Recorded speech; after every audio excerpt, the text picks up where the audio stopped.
Queridos amigos, queridas amigas, que o Senhor seja conosco, que nos abençoe e que por intermédio dos Espíritos bons, os benfeitores espirituais, notadamente aqueles que representam essa casa, possam envolver-nos nas mais salutares vibrações de paz.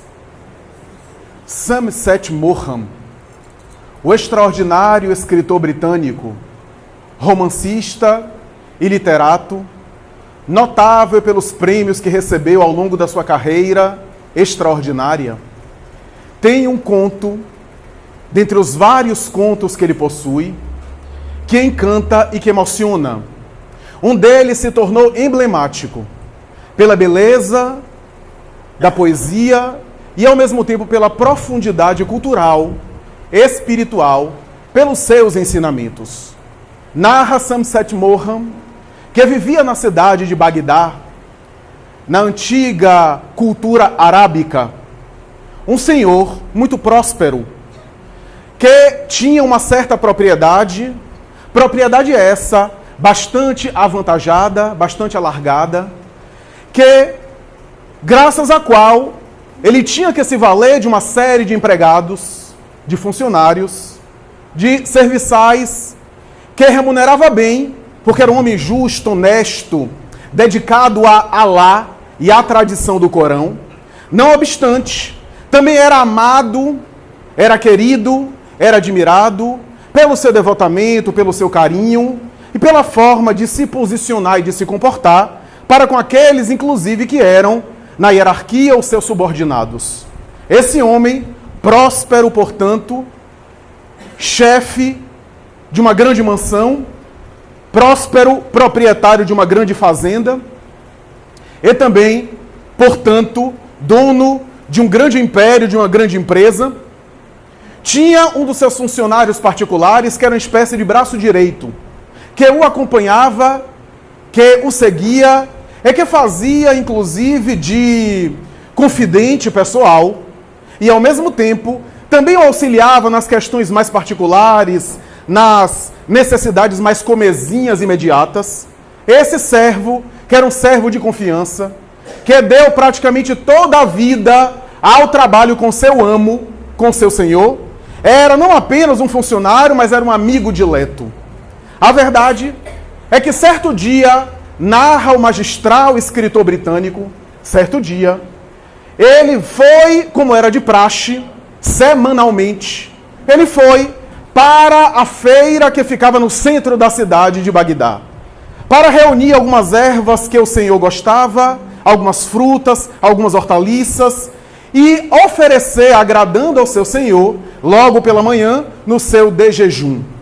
E depois de circular por alguns estabelecimentos comerciais, alguns comerciantes com os quais ele já estava habituado a lidar, e comprava, requisitava, solicitava-lhe os préstimos, esse senhor, esse servo do senhor, reuniu aquilo que tinha de melhor para agradar o seu amo. E ao curvar-se à direita, em um dos departamentos conhecidos que ele, por fim, visitava antes de sair, ele, ao lado e por dentro da multidão, que ali também comprava algumas coisas, deteve-se impressionado com a presença de uma figura desagradável. Tratava-se de alguém que era inconfundível. As características de horror na face, a palidez, o semblante magro, a foice no braço direito, a expressão metálica e fria. Ele se aproximou e ali estava diante daquela presença tão desconfortável que lhe causava repugnância. A estrutura, a apresentação quase esquelética, a vestimenta larga que cobria praticamente os braços todos, só deixando a foice no braço direito aparecer. Ele não teve dificuldade de detectar que estava diante da presença da morte. Em desabalada correria, ele saiu apressadamente do recinto, voltando à casa do seu amo, para lhe confidenciar a experiência quase dantesca, funesta, aliás. Chegando à sua casa, ele relatou todos aqueles acontecimentos com minudência de detalhes. E depois de ouvir paciente e carinhoso, ele ouviu, o Senhor ouviu ainda, depois de lhe oferecer também as frutas, as hortaliças, o pedido do seu servo fiel. Peço-lhe ao Senhor que me dê autorização para sair da cidade, porque tenho a impressão que a morte está aqui em Bagdá para me buscar, para me alcançar. Então lhe peço a aquiescência para me liberar dos compromissos, pegar emprestado do Senhor algum ginete veloz, um camelo, um cavalo, que ele me possa servir para fugir daqui o mais rápido possível, porque está na tradição do Corão e do Talmud também, livro sagrado da antiguidade, que quando a morte vem buscar alguém, se a pessoa consegue driblá-lo e correr para outra cidade, a divindade, a providência, lhe dá mais 7 anos de vida. E eu gostaria de ter essa oportunidade. Ele tem sido fiel, tem lhe dedicado os melhores anos da vida. Nada mais justo do que isso ocorrer. E se por acaso Deus, Jeová, oferecer-me mais uma trégua na vida física, eu dedicarei todos os anos restantes da minha existência a lhe ser fiel, a servir ao Senhor e a cumprir com os meus deveres. Diante de um pedido quase irrecusável, o Senhor não teve o que fazer senão aquecer, respondendo afirmativamente com a cabeça, balançando, concedendo-lhe os pedidos, oferecendo inclusive alimentação, dando alimentação ao seu servo, dando-lhe alguma importância em dinheiro, alguma remuneração e dizendo o que esperavam. Ele disse que passaria alguns meses na cidade de Samarra, que ficava a alguns quilômetros ali da capital, Bagdá. E depois de algumas conversas, algo apressadas e ansiosas, o servidor fiel despediu-se do seu amo e foi adiante, fugindo da cidade que era a sua cidade natal. Passou o tempo. No dia seguinte, não tendo esse funcionário fiel e dedicado, que ele fazia esses pequenos agrados, esses pequenos mimos pela manhã, resolveu ele próprio ir até a feira para novamente pegar algumas frutas, algumas ervas, algumas coisas que ele gostava, que lhe apetecia, e foi na direção da grande praça do mercado. Chegando lá, ele resolveu fazer aquilo que habitualmente o seu funcionário fazia, selecionar aquilo que ele gostava e de que carecia como sendo melhor. E depois de selecionar tudo, de comprar algumas coisas, ele percebeu a mesma presença da morte ali, naquela feira, naquela praça do mercado. E como era um homem intrépido, que não tinha medo, aproximou-se e a queima-roupa começou a dizer a ela de maneira quase agressiva: por que por segunda vez você me intercepta ao passo? Novamente você no meu caminho, novamente você perturbando-me a minha jornada. Ontem já atravessou o meu caminho, prejudicando-me, e agora novamente você no meu destino, cruzando-lhe os passos. A morte deu uma gargalhada estentórica e disse: cavalheiro, um momentinho. Quero dizer a você que é a primeira vez que nos encontramos. Por que perguntas ou por que colocas como se eu estivesse já lhe atrapalhando por segunda vez? E o Senhor disse, contou a experiência do seu servo, e dizendo que a senhora não vai encontrá-lo, porque ele já está muito protegido. Não vou dizer onde ele está, mas está muito protegido da sanha da senhora. Se a senhora continua aqui, tentando alcançá-lo, tentando buscá-lo, não vai encontrá-lo. E a morte riu mais uma vez e disse: como é o nome do seu funcionário? E ele então disse o nome. Ela pegou então, com a mão magra, dentro da própria camisa, da manga da camisa, uma caderneta, folheou a caderneta e diz: há algum equívoco, cavalheiro. Eu conheço esse senhor, ele está aqui na minha lista, mas eu não venho aqui em Bagdá para alcançar.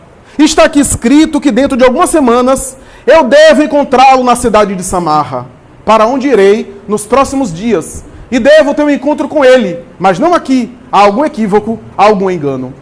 Samset Moham acaba a história dizendo que o homem foi para onde a morte deveria encontrá-lo. A morte é esse desafio e esse enigma que até hoje intriga, inquieta, aterroriza, atemoriza, gera transtorno nas criaturas humanas de maneira geral. Diante do sepultamento de alguém, diante do semblante frio, inerme, pálido, daquele que articulava a voz e a linguagem, daquele cujo sangue corria na veia, e que agora está com expressão patibular, normalmente a criatura se angustia sem ter respostas compatíveis para uma ocorrência como essa. A lápide ainda é um grande desafio para a maioria das criaturas humanas, que diante dela atemoriza-se, ambicionada por alguns, que possui transtornos psíquicos, desejada por muitos que querem, pelo autocídio, fugir da vida como se isso fosse possível, encontrando a vida logo além. Temida por outros tantos, a morte, ainda hoje, é um enigma para todos nós e um desafio para a cultura, para o pensamento, notadamente o pensamento cultural, do materialismo, da cultura do mundo contemporâneo, da sociedade como se encontra. A morte ainda é tão desafiante que filósofos, religiosos, pensadores de maneira geral, ainda têm dificuldade de entender a sua ocorrência. Mesmo os espiritualistas, e particularmente os espíritas, ainda temos desafios para decifrá-la. Ainda não conseguimos compreendê-la por completo. Por que ela ceifa de maneira repentina um jovem e preserva um ancião, idoso, enfermo em fase terminal? Porque muitas vezes ela parece surpreender as ocorrências mais aziagas. Porque a morte parece nos surpreender a todo momento. Parece nos chocar com a sua imprevisibilidade. Porque a morte ainda causa tanta interrogação. De tal forma que a primeira obra considerada na humanidade é um tratado filosófico sobre a vida. Mas, curiosamente, metade desse tratado, escrito por Gilgamesh na Babilônia, é a respeito da morte. E quase que toda a tradição filosófica ancestral, cujo objetivo era entender a vida, e para fazê-lo, havia necessidade de primeiro entender o que é que acontece no ponto mais misterioso de toda a vida, que é a morte. Parece que para dar um sentido à existência, faz-se necessário primeiro compreender o significado existencial e ético, estético do fenômeno biológico da morte. A verdade é que a morte é democrática. Quem quer, vai. Quem não quer, também vai. Não há preenchimento de vagas total. Não existe, acabou a vaga. Sempre há uma vaga. A morte chama a atenção. Depois de Gilgamesh na Babilônia, uma das primeiras poesias da humanidade, considerada 6.000 anos antes de Cristo, escrita pela poetisa Safo, é uma poesia a respeito da morte. Intriga tanto o ser humano, tal a incompreensão que envolve o seu fenômeno, a sua ocorrência, que chama-nos a atenção, que faz com que pensadores se debatam sobre ela, para tentar entender. E mesmo os religiosos, a teologia de maneira geral, como escreve um grande autor, diante do insondável da morte, apenas se limitou a tentar controlar emocionalmente os seus fiéis e os seus seguidores a respeito dela, dando uma explicação pálida, superficial, sem profundidade, algo que deveria e deve se acontecer após a morte, dentro da tradição religiosa, que nem sempre satisfaz a sede de compreensão, a lógica e a coerência de que carece a criatura humana. A verdade é que a morte chama tanto a atenção que alguns, mesmo religiosos, perguntam o que é que acontece a um corpo que tinha vitalidade e de um momento para outro perde totalmente o sentimento, o movimento. Onde estava aquela emanação? E que agora se putrefaz nas cadeias orgânicas que se rompem, na putrefação cadavérica, na decomposição material. A religião se curva diante da morte, estabelecendo regiões fixas, lugares predeterminados para onde a alma deve ir, para onde a alma deve se localizar. E é essa discussão que em Obreiros da Vida Eterna se tem no início da sua obra, particularmente no prefácio. O prefácio não é do autor espiritual da obra, André Luiz, é de Emmanuel, que normalmente prefaciava as obras de André Luiz. E Emmanuel discute justamente esse enigma da morte, da existência, chamando a atenção, dizendo que, graças às reminiscências de culturas antigas, particularmente de paixões humanas, a própria divindade e a vida além da morte era quase que um reflexo da criatura humana da Idade Média, que entendia Deus como se fosse um rei da Idade Média. E o que é que os reis da Idade Média faziam? Não trabalhavam, aposentadoria compulsória, ainda não havia a regra atual do INSS. Em um paraíso estanque, entediante, indiferente, sentado no trono, porque isso era o máximo que a criatura desejava na Idade Média, ser um nobre, um rei e não trabalhar. Era essa a ideia. E foi projetada ao longo das eras essa ideia que não satisfaz. Como entender uma criatura humana que vai para um local fixo, junto com outras tantas criaturas humanas que têm realidades tão distintas de conduta, de pensamento, de perspectivas, de afinidade, de identificação, de história de vida, de oportunidades diferentes e terem o mesmo desfecho, a mesma conclusão. E o que é pior, não serve para nada, para aprender nada, porque para que aprender, vocês estão para a eternidade, em locais estabelecidos. Que tipo de sentido de crescimento, que tipo de aspecto evolutivo se tem na teologia antiga do inferno, do purgatório, ou do céu, do paraíso? Eram essas as ideias imprecisas que procedem de culturas religiosas arcaicas. Mas a filosofia não ficou atrás. Quando nós percebemos na filosofia o pessimismo que envolve boa parte dos pensadores e dos filósofos, não é o acaso. Filósofos que normalmente têm um olhar pessimista da existência, um olhar angustiado, um olhar que consideram profundo, porque conseguem entender a vida do ponto de vista material, nos seus aspectos mais detalhados, porque são observadores e são intelectuais admiráveis, mas porque lhes faltam uma noção mais precisa da vida espiritual, negam-na, estabelecendo que não há prova empírica, não há elementos laboratoriais comprobatórios, não há evidências em relação à vida espiritual, e a vida espiritual que é ensinada por essa teologia que nós mencionamos, não satisfaz intelectos que são sofisticados e que veem a incoerência daquilo. Percebe a incoerência disso. Percebe o quanto é incoerente entender uma mãe ir para o céu, porque se procedeu bem, e o filho ir para o inferno, para a eternidade, e ela vai ficar feliz, como dizem alguns teólogos, gozando das delícias com Deus, e agradecendo a Deus não está no inferno, enquanto o filho está no inferno, não tem nem WhatsApp. Como compreender isso? Como entender essa dinâmica? E aqueles que nascem, têm uma vida curta, não têm tempo nem de fazer o bem, nem de fazer o mal, para onde vão? Se vão para um local de sofrimento e limitação, estão naturalmente sendo vítimas de injustiça. Mas se vão para um local de bem-aventurança, também estão sendo vítimas de injustiça, porque não fizeram por merecer. Como entender essas aparentes anomalias? Como colocar a mesma régua para examinar um Hottentot da África, um pigmeu da Nova Guiné, um canibal de regiões do Oriente, e um homem civilizado que tem toda a noção de cultura, de direitos humanos e de respeito pela natureza e pela vida? Como estabelecer os mesmos parâmetros para analisar comportamentos e idiosincrasias tão distintas?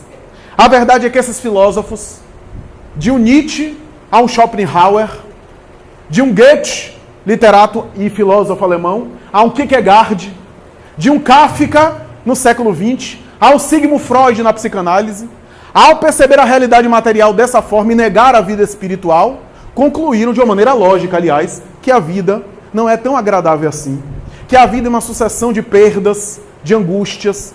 O próprio Espírito Emmanuel, através de Chico Xavier, tem uma mensagem que ele vai dizer: se você olhar a vida apenas com os olhos da matéria, tudo que seus olhos repousam, ou está morto, ou vai morrer. Tudo que você está percebendo agora, no mundo material, ou vai morrer, ou já está morto. E é verdade. Com uma visão dessa, tem que ter muito inibidor de recaptação de serotonina. Tem que ter muito tranquilizante.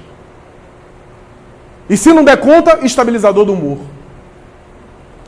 para dar conta de uma visão negativa. E esses filósofos é assim que chegaram. A ponto de, até hoje, os melhores filósofos atuais, alguns que são populares, aqui no Brasil a gente tem alguns que são populares, que são pessoas admiráveis. Eu mesmo admiro alguns deles.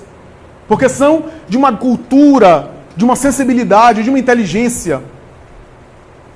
Mas, não obstante, há um certo paradigma na cultura filosófica que, se você é otimista, você está sendo ingênuo.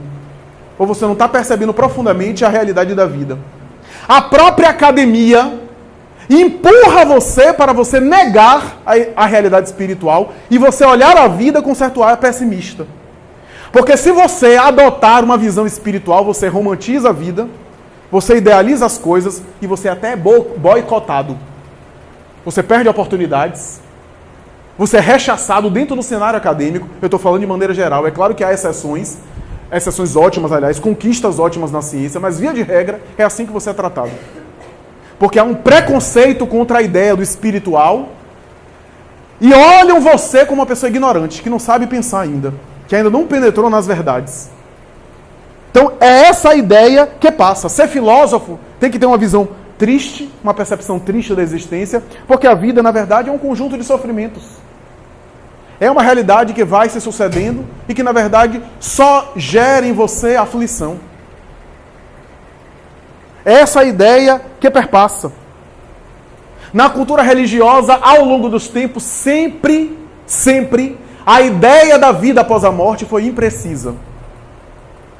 Sempre as pessoas namoraram a realidade do além de uma forma claudicante, de uma forma amadora, de uma forma não profunda.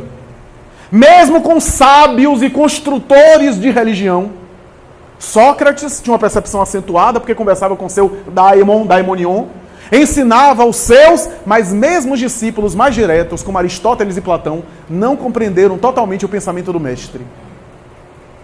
Forri, Confúcio, na China. Lao Tse, também na China. Krishna e Buda, no mundo oriental, na Índia, multimilenar.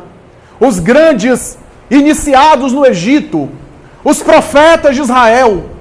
Aqueles que penetraram profundamente nas verdades espirituais, transmitiam ainda assim cores pálidas da realidade que nos aguarda e que nos cerca, que está em volta de nós, de maneira imprecisa, de uma forma quase sempre material.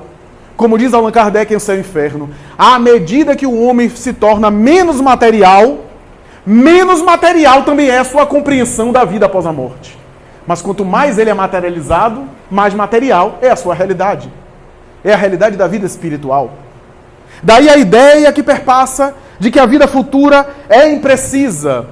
E que quase sempre se estabeleceu ao longo dos tempos compensações do tipo de conduta que você tiver na vida mesmo material. Algumas religiões atuais ainda estão nessa. Se você der determinada quantia à religião ou à instituição, você recebe em troca. Jesus vai lhe operar na sua vida, vai fazer você prosperar. Então você dá 10% do salário e Jesus vai lhe dar uma mansão com piscina. Então Jesus é um mau negociante que não sabe nem negociar. Aliás, logo ele que dizia, o Filho de Deus não tem uma pedra para colocar na cabeça. Então, essa ideia, do ponto de vista dessa teologia religiosa da prosperidade, Jesus é o maior fracasso de Deus. Porque a proposta dele não era essa. Nada contra a pessoa prosperar de maneira honesta. Nada contra a pessoa crescer materialmente, quer ganhar dinheiro, quer trabalhar de maneira justa. Nada contra. Estamos nos referindo aqui ao propósito do sagrado, que é outro propósito, que tem outra finalidade.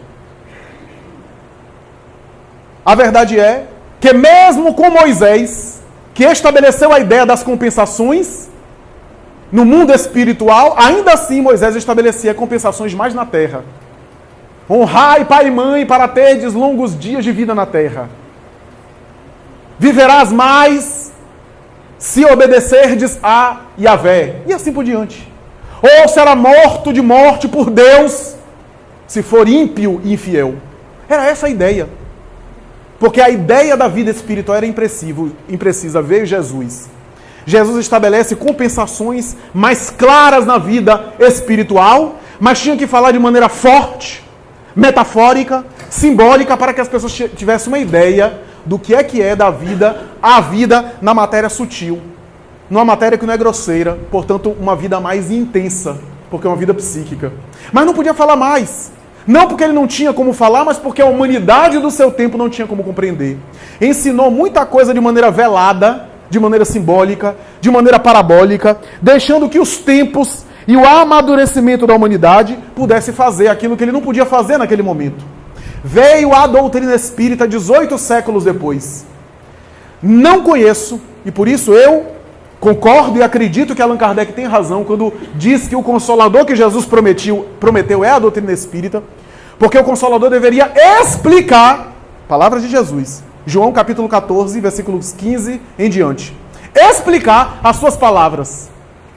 Eu não conheço uma outra proposta filosófica e religiosa que descreve de uma maneira tão palpável, como diz Allan Kardec, o Livro dos Médiuns, palpável a vida após a morte como o Espiritismo. Eu leio Teosofia de Helena Blavatsky, as comunicações mediúnicas que ela recebeu. Eu leio os grandes discípulos da própria Blavatsky,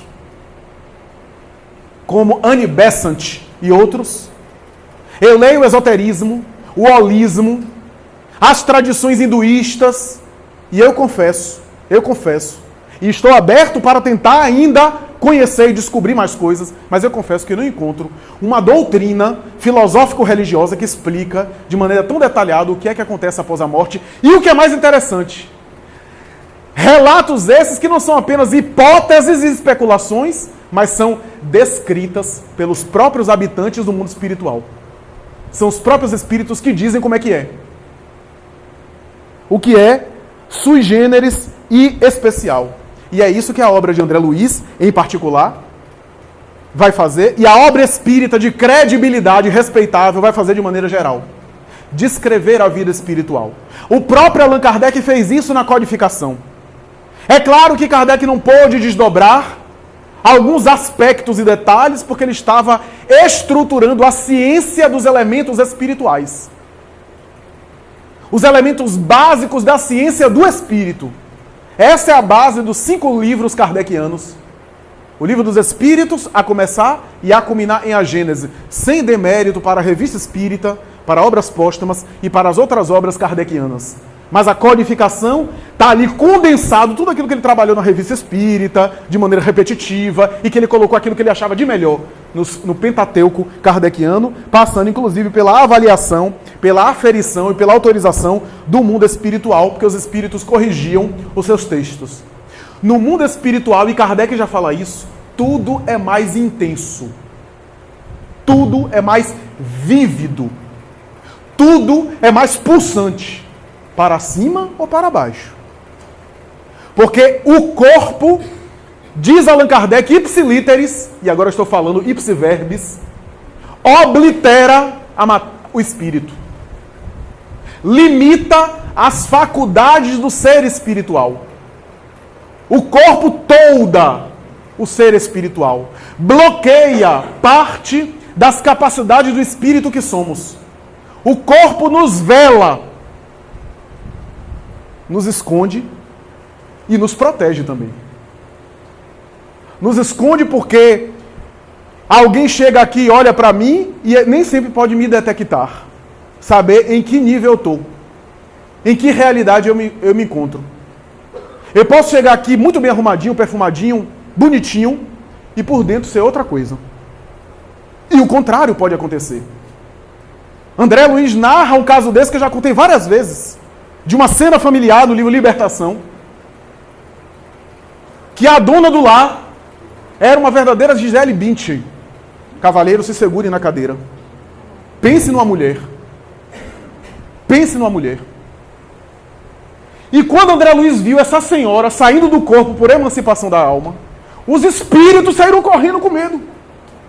E ele disse, era a semelhança de uma daquelas bruxas pintadas nas gravuras da Idade Média. A cara horrenda. E o mentor espiritual vai dizer, ela é assim. O corpo protege, esconde, defende ao longo da encarnação, mas intimamente ela é isso aí. Porque é isso que ela fez dela mesma. Na sua vida moral, leviana, fútil, irresponsável.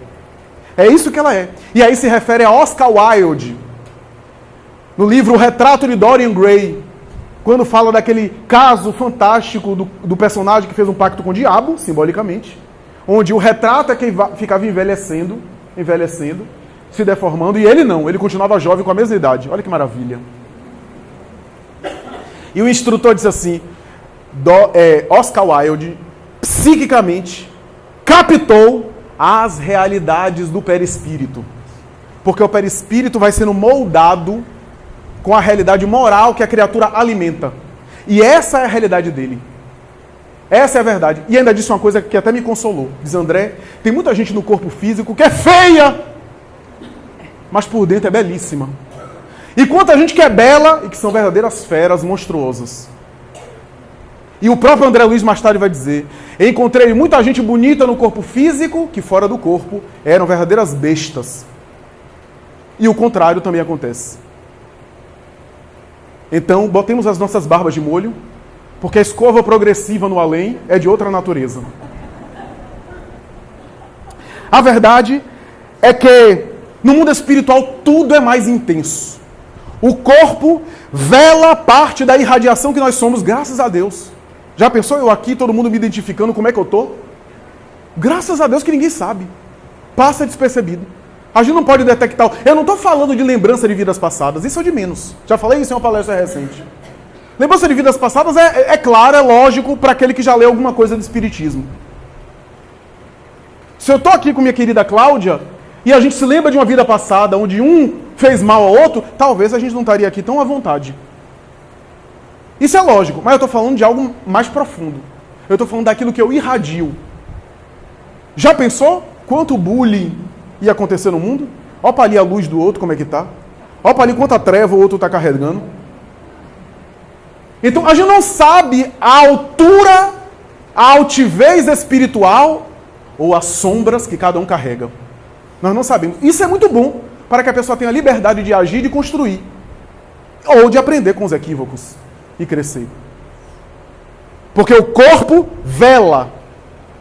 O corpo oblitera as faculdades, diz Allan Kardec. O corpo limita. Emmanuel vai dizer, os neurônios cerebrais são quebra-luzes do espírito.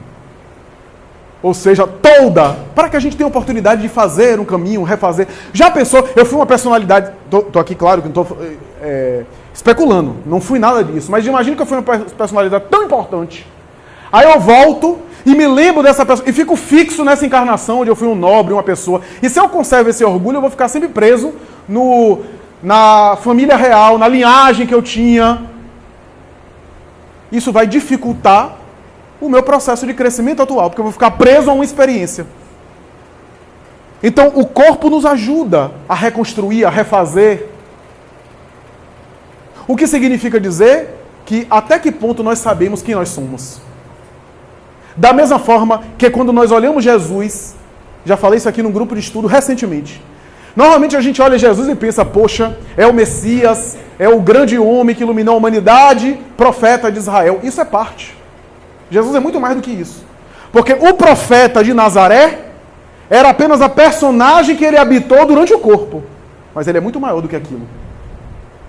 Crucificação é café pequeno para o espírito daquele. Café pequeno.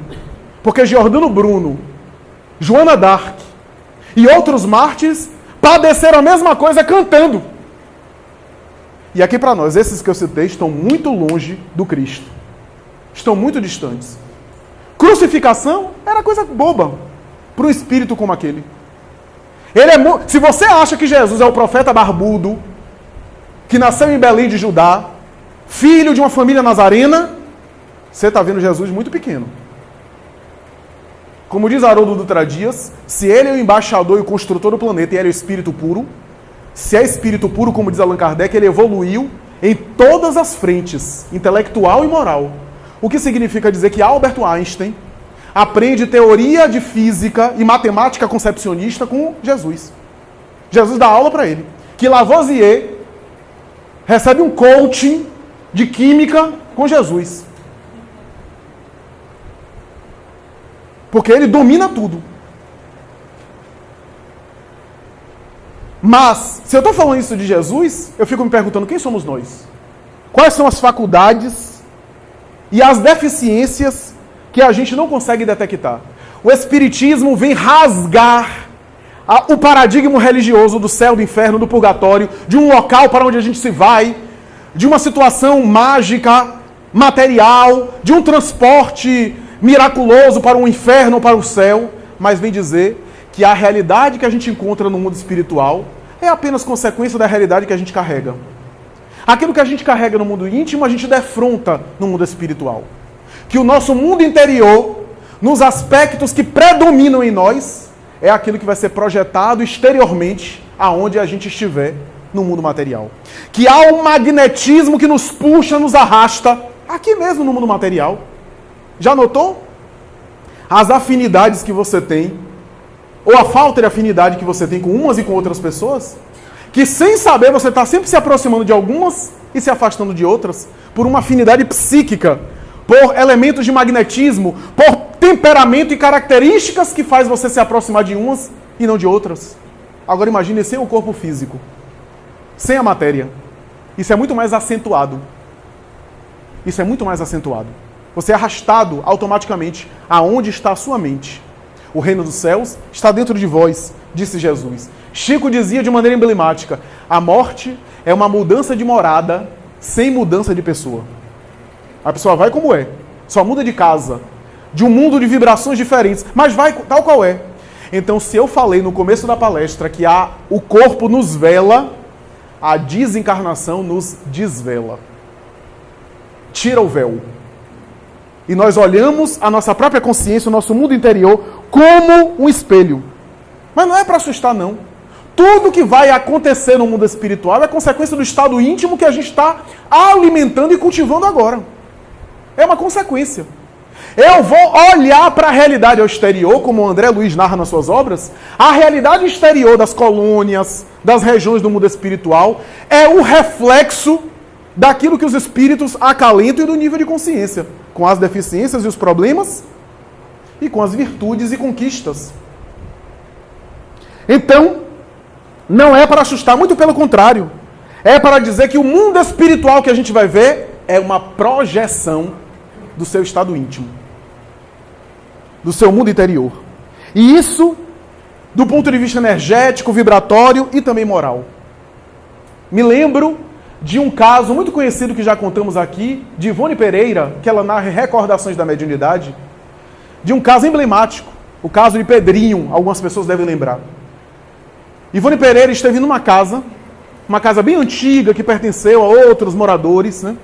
Uma casa de tradição antiga no Rio de Janeiro, porque os moradores atuais, os atuais proprietários, eram amigos dela, e hospedaram ela, e ela, no quarto que ela ficou, ela saiu do corpo, ela tinha uma facilidade muito grande de sair do corpo, ela saiu do corpo e viu um antigo residente daquela casa, de mais de um século, quase 2 séculos, que havia morado naquela residência. Na época onde havia escravidão ainda no Brasil. Ela olhou e começou a fazer amizade ao longo dos dias com aquele homem, Pedrinho. Era Pedro, ela chamava pelo apelido. Ele, o espírito, estava com os pés inchados, morreu com algum problema de trombose, de circulação, como se tivesse elefantíase, totalmente depauperado, e ela foi se inteirando da história dele. Sabe o que era a história? Ele vendeu a casa para um cidadão, só que o cidadão não tinha pagado a ele. Não tinha lhe repassado o valor.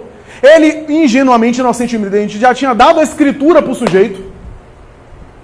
E ele ficava sentado na frente da casa. Não, eu não posso sair daqui não, porque esse sujeito pode vir aqui com a escritura, habitar em minha casa e nem me pagou. Eu preciso do dinheiro. E ela passou dias. Mas você precisa ir para o hospital, você está doente, olha como você está, porque o espírito não sabia que havia desencarnado. E ela não queria chocá-lo, porque senão ia desencarnar de novo, do susto. Então ela disse, Pedrinho, vamos lá, eu vou com você, vamos para o hospital, você precisa ir para o hospital, venha comigo, etc. E ele renitente, resistente, que não podia sair. Aquilo era a única coisa que ele disse, minha senhora, chamava ela assim, minha senhora, Eu trabalhei a vida inteira para construir essa casa. Isso aqui é fruto do trabalho de toda a vida. Agora você acha que eu vou largar aqui? Não, ele pode vir e habitar. Desonesto, não me pagou o que devia. E ela, depois de muito latim, conversando, até que um espírito, um ser espiritual, se apresentou, com a estrutura e aparência de encarnado, se aproximou dele e disse assim: eu estou tão compadecido do seu estado, que quanto é que ele devia? Tantos cruzeiros de réis, sei lá como era a moeda da época. Isso aqui, a quantia. O espírito materializou aço, né? Elaborou fluidicamente dinheiro, deu a Pedrinho a quantia que ele esperava. Ele pegou a quantia, tinha lágrima nos olhos, agora eu posso ir no hospital. Nesse momento os bons espíritos chegaram e resgataram ele e levaram ele a um hospital. Só que um hospital do mundo espiritual. Era necessário mudar a condição psicológica para que ele fosse atendido. Então o mundo espiritual é muito mais vivo. Algumas pessoas ficam muito me perguntando: mas como é que a pessoa fica assim e não sabe que está desencarnada? Quantas vezes você sonha e não sabe que está sonhando? É algo muito semelhante. Kardec vai dizer: o espírito muitas vezes só fica enxergando aquilo que quer. Aliás, não só o desencarnado, nós também. Nós no mundo encarnado só olhamos para aquilo que a gente quer. Só enxergamos aquilo que a gente quer enxergar. É assim no mundo psíquico.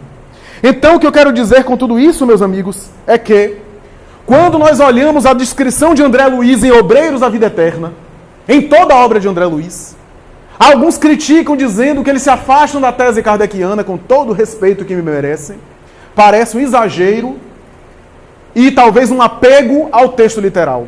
Eu conheço muitos confrades, alguns amigos meus que eu admiro e que pensam diferente de mim, que acham que André Luiz não aborda as questões que Kardec aborda. Eu estou citando alguns elementos da obra de Kardec que ele coloca de maneira sutil e que André Luiz vai desdobrar. Por exemplo, que as faculdades do espírito estão amortecidas no corpo. Isso quem fala é Kardec. André Luiz vai mostrar isso na prática. Na literatura dele, eu não encontrei nenhum ponto que esteja em dissonância com Kardec.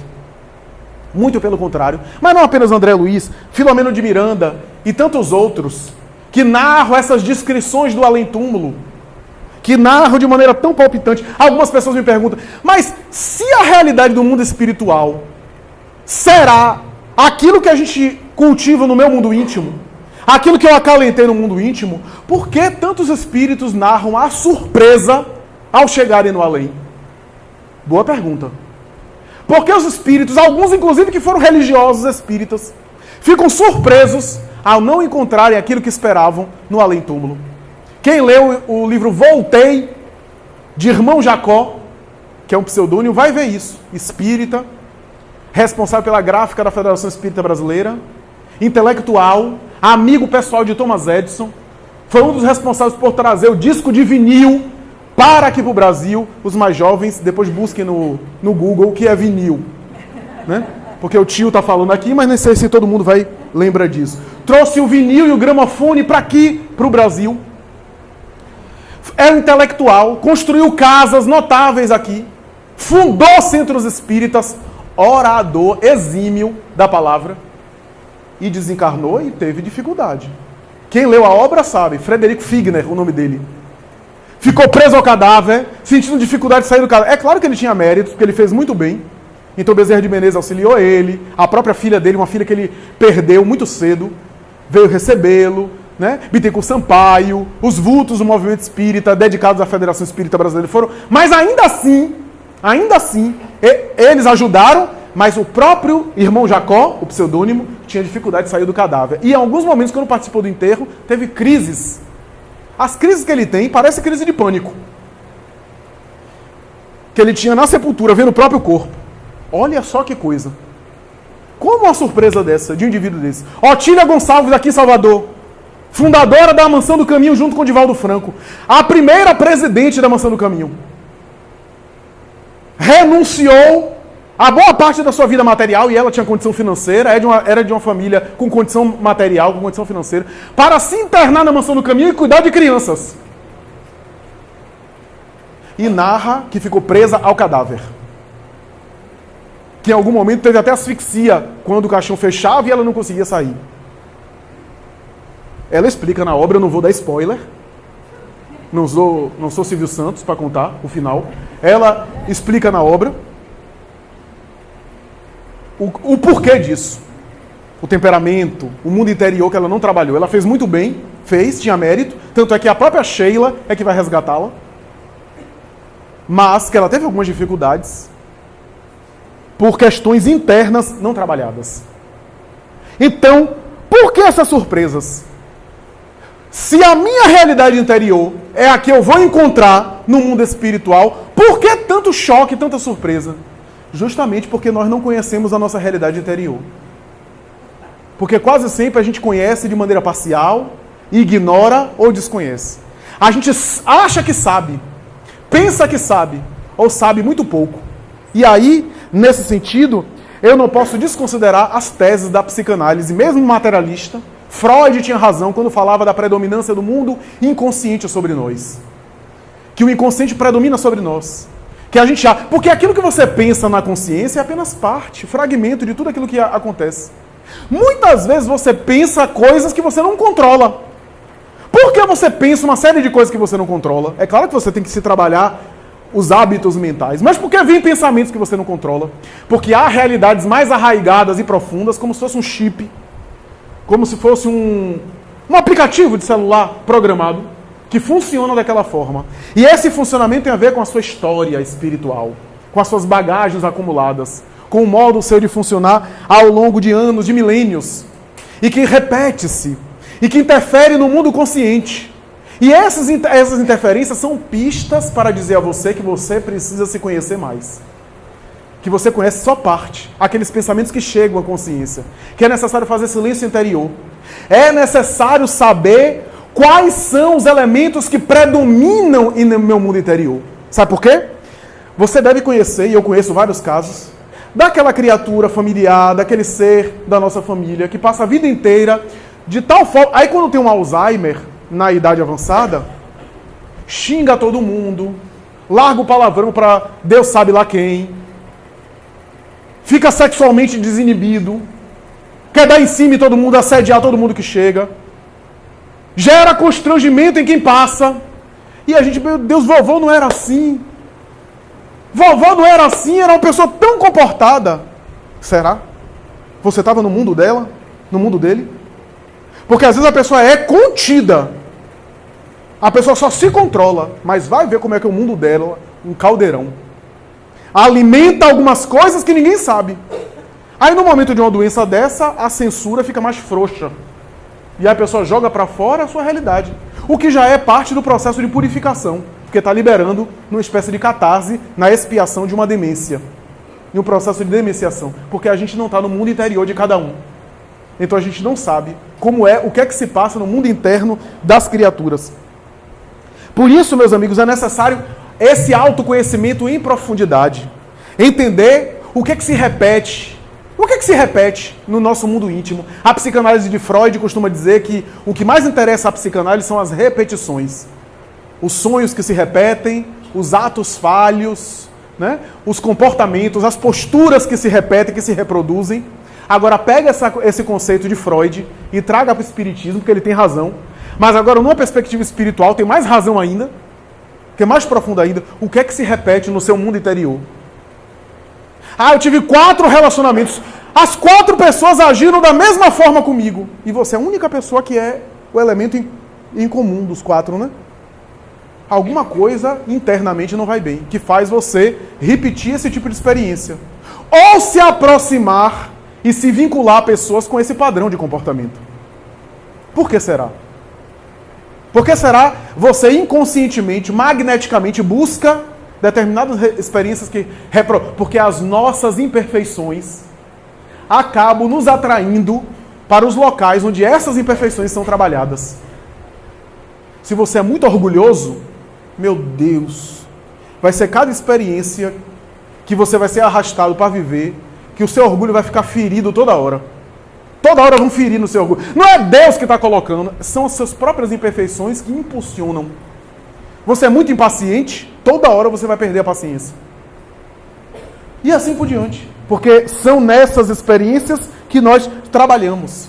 Kardec vai dizer, a erraticidade do mundo espiritual tem diversas experiências.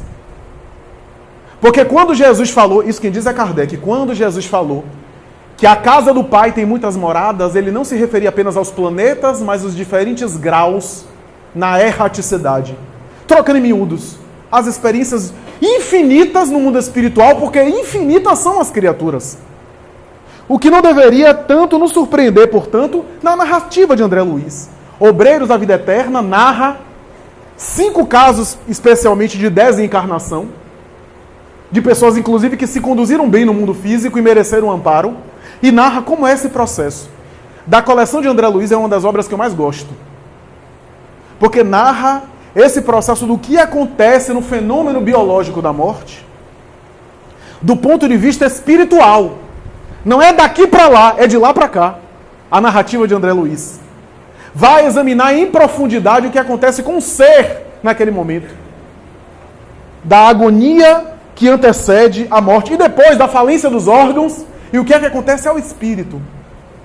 É muito interessante a obra, muito interessante. Quando Chico Xavier começou a psicografar André Luiz, a princípio com o Nosso Lar, ele recebeu tanta crítica que ele deprimiu.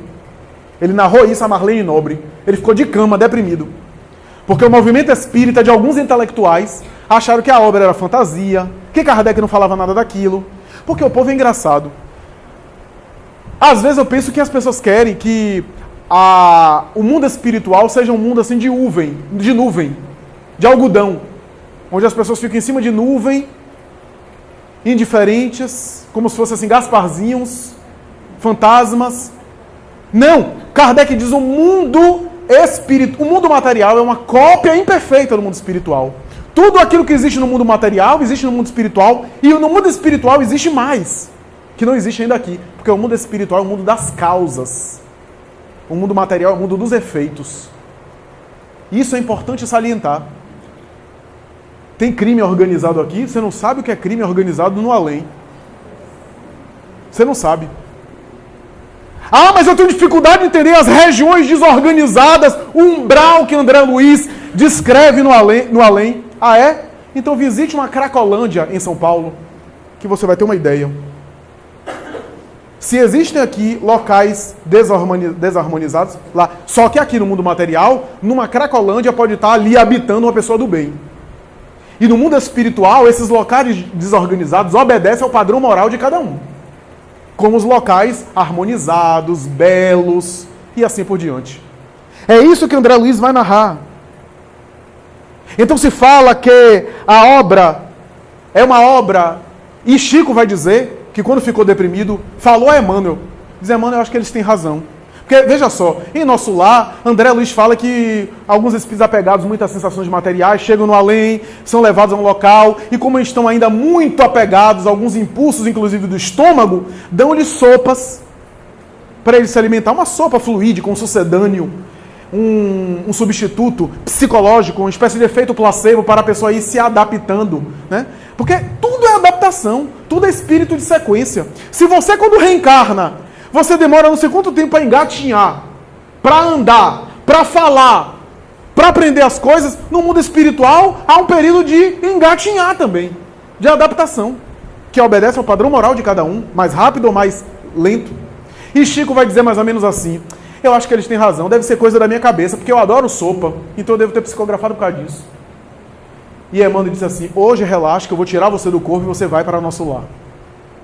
E Chico disse, depois da experiência que eu tive, visitando 6 ministérios, aliás, os 5, o 6º ele não pôde entrar, o Ministério da União Divina em Nosso Lar, que é a área de Nosso Lar que liga a colônia Nosso Lar com regiões mais sublimes da espiritualidade, e Emmanuel vai dizer, aqui você não pode entrar porque as leis da gravidade aqui são diferentes, e se você entrar, você vai romper a ligação do perispírito com o corpo e você vai desencarnar. E Chico diz, mas é isso que eu quero mesmo, quero ficar logo aqui. Então, vocês vejam a realidade, a sofisticação, os detalhes, as ocorrências, as descrições que se fazem. Alguns criticam dizendo assim, mas Allan Kardec fala que o espírito se comunica por pensamento, e a obra de André Luiz fala que os espíritos se comunicam falando. Mas Kardec, quando abordava essas questões, abordava de maneira genérica. Um espírito que acaba, e ele fala isso, o espírito que acaba de desencarnar e está muito apegado, ele vai dizer, o espírito acha que ele não passa pela porta. Ele está tão apegado à matéria que ele acha que ele não atravessa uma porta. Ele espera a porta abrir para ele passar. André Luiz narra isso. Alguns, não, mas não é isso mais ou menos na obra da codificação. Ele diz, meu filho, os espíritos falam de maneira genérica, o espírito já desmaterializado descreve algumas coisas. Porque você acha o quê? Que André Luiz está descrevendo situações do além de anjos? Não, primeiro que a gente não ia entender. Depois que ele não ia ter linguagem para passar para a gente. Não ia ter nem termos apropriados. E por fim, que não teria utilidade nenhuma para nós. Nosso lar é uma colônia adjacente ao Rio de Janeiro, que guarda semelhança com o modo de vida aqui. Eu diria o contrário. Nós é que guardamos semelhanças com o modo de vida de lá, que é mais sutil, mas tem idiosincrasias ainda humanas. É óbvio que há regiões tão sublimes que o modo de funcionar é muito diferente do nosso e da colônia nosso lar. Mas é inacessível para nós. E não tem tanta utilidade para nós, porque a maioria de nós vai para essas colônias intermediárias, encontrando-se com a própria consciência. Então é interessante pensar, meus amigos, que na obra e no capítulo Convite ao Bem, fala sobre isso, sobre a responsabilidade do estilo de vida para a desencarnação. E por fim, fala também no capítulo Convite ao Bem, que é o nosso capítulo, é uma reunião de espíritos preparando-se para toda a obra. Praticamente o capítulo 1 é uma reunião de espíritos, uma pré-eleção que é feita para a preparação para o que vai mais adiante da obra.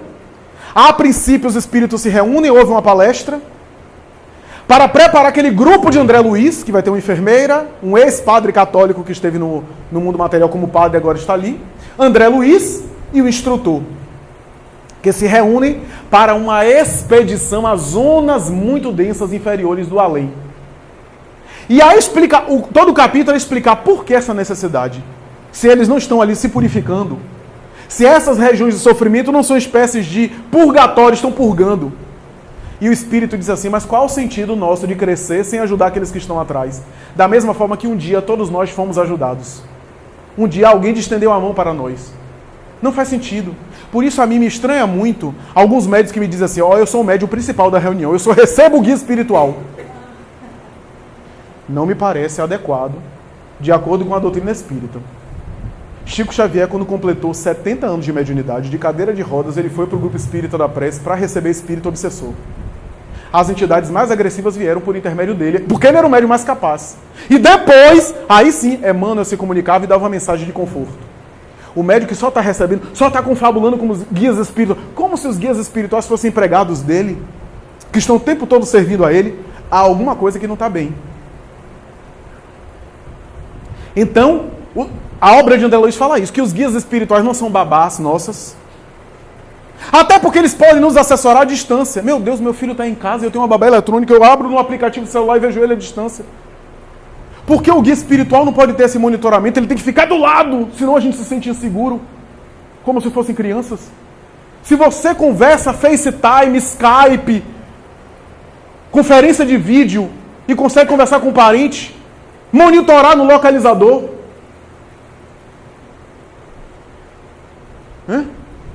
Se você está aqui e o seu aplicativo do celular, principalmente o Google, começa a dizer, dando indicação de pizzaria, de restaurante, até o Google sabe onde é que você está e você acha que Deus não sabe?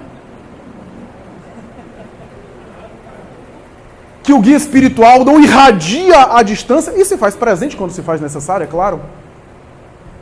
Então, tudo isso... E aí, André Luiz fala sobre essas expedições no mundo espiritual inferior. E há um detalhe nesse capítulo que vale a pena mencionar aqui, eu sei que eu já estou terminando.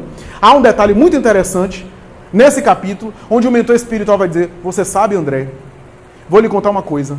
De vez em quando, nessa região densa, uma luz toma conta dessa atmosfera. Sabe quem é? É o próprio Cristo. Porque ele faz questão, pessoalmente, de vez em quando visitar as regiões mais densas. Embora ele tenha a sua equipe, ele tenha os seus servos, ele tenha os seus colaboradores, mas ele também faz questão. Porque isso também nos ajuda. Só faz sentido assim, o amor é assim. Aí a gente vê Teresa d'Ávila desdobrando e indo para as regiões que ele chamava de inferno, para ajudar, para o auxílio. Aí a gente vê no final do Evangelho, na sua ressurreição, quando Maria Madalena vai pegar ele, quando vê ele, a sepultura vazia, e corre na frente dele para pegar, ele vai dizer, não me toques, Maria. Ainda não fui ter com meu pai. E Amélia Rodrigues explica que por se tratar de uma materialização, portanto, uma gênere, um espírito tangível, não era apenas uma visão mediúnica, mas era um espírito materializado. Ele estava fulminado ainda da atmosfera por onde ele passou, porque durante os 3 dias anteriores, ele esteve em zonas abissais do mundo espiritual, resgatando o seu apóstolo que havia se suicidado. E depois de resgatar Judas, ele ainda estava impregnado, e talvez faria mal a ela. Essa é a explicação que Amélia Rodrigues e Maria Dolores, um por Divaldo Franco e outro por Chico Xavier, dão a esse momento. Aliás, é tão verdade isso que o credo católico vai falar que ele desceu aos infernos, ressuscitando depois, ao 3º dia. A explicação espiritual foi resgatar Judas. É uma intuição mediúnica católica da Idade Média. Então, isso é muito interessante para nos dizer, meus amigos, que a morte apenas desvela quem nós somos. Se eu não procurar me conhecer em profundidade aqui na Terra, a morte vai fazer esse papel. Mas vai me fazer me conhecer a mim mesmo. Se eu passar ignorando o meu mundo interior, a desencarnação vai mostrar e vai estampar na minha cara o mundo interior. Vai colocar assim, ó, em telão. Em videoconferência, quem eu sou.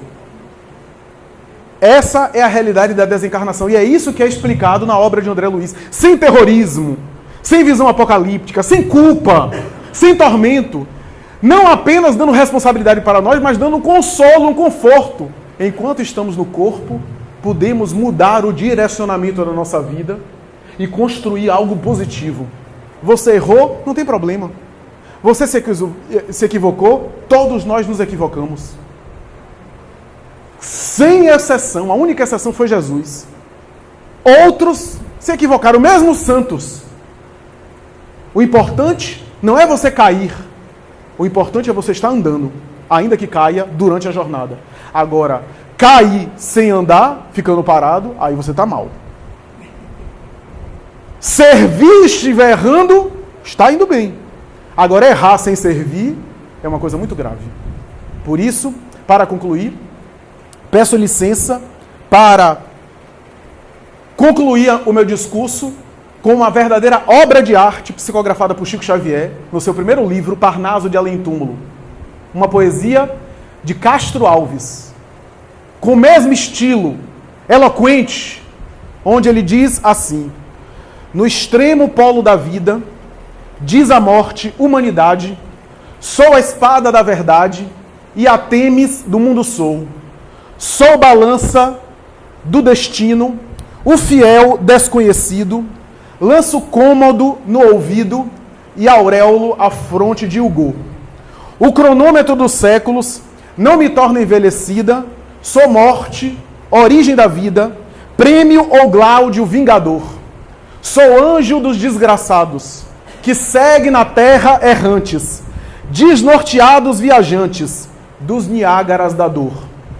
Também sou braço potente dos déspotas e opressores, que trazem os sofredores no jugo da escravidão. Aos bons sou compensação, consolo e alívio aos precitos, e no maus aumento os gritos de dores e maldição. Sepultura do presente, do porvir sou plenitude, da alegria sou saúde e do remorso amargor. Sou águia libertadora, que abre sobre as descrenças o manto das trevas densas e sobre a crença o esplendor. Desde as eras mais remotas, coso láureas e mortalhas. E sobre a dor das batalhas, a minha asa sempre pairou. Meu verbo é a lei de justiça. Meu sonho é a evolução. Meu braço, a revolução. O Austerlitz e o Waterloo. Homem, ouve-me, se às vezes eu simbolizo a guilhotina. Minha mão abre a cortina, que torna o mistério em luz. E por trabalhar com Deus, na absoluta equidade, sou prisão ou liberdade, nova aurora ou nova cruz.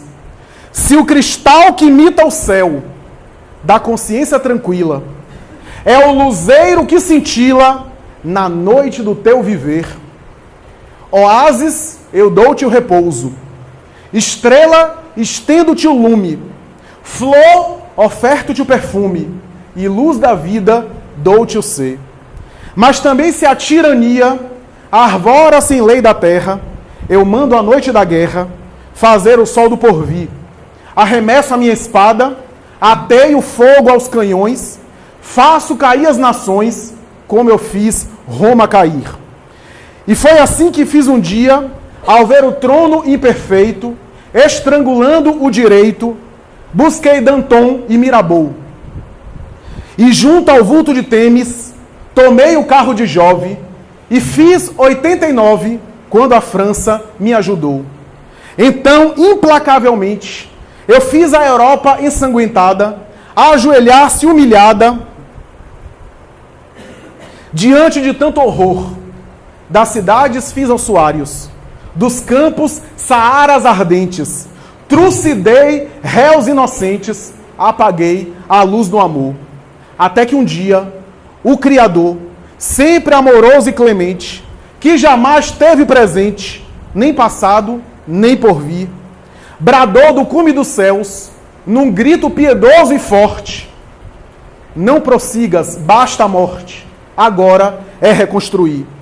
Portanto, homem, se tens por bússola o bem da vida, olha ao sol de fronte erguida e me espera com fervor. Abrir-te-ei meus tesouros, serei tua doce amante, cujo seio palpitante guardar-te-á paz e amor. Se às vezes se te afigura que eu sou a foice impiedosa, horrenda, fria e orgulhosa, que despedaça os teus heróis, verás que eu sou a mão terna, que rasga abismos profundos e mostra bilhões de mundos e mostra bilhões de sóis. Conduzo os seres aos céus, à luz da realidade. Sou a ave da liberdade, que ao lodo da escravidão venho arrancar os espíritos, elevando-os às alturas, dou corpos às sepulturas, mas dou almas para a amplidão. A morte é transformação. Tudo no seu seio revive.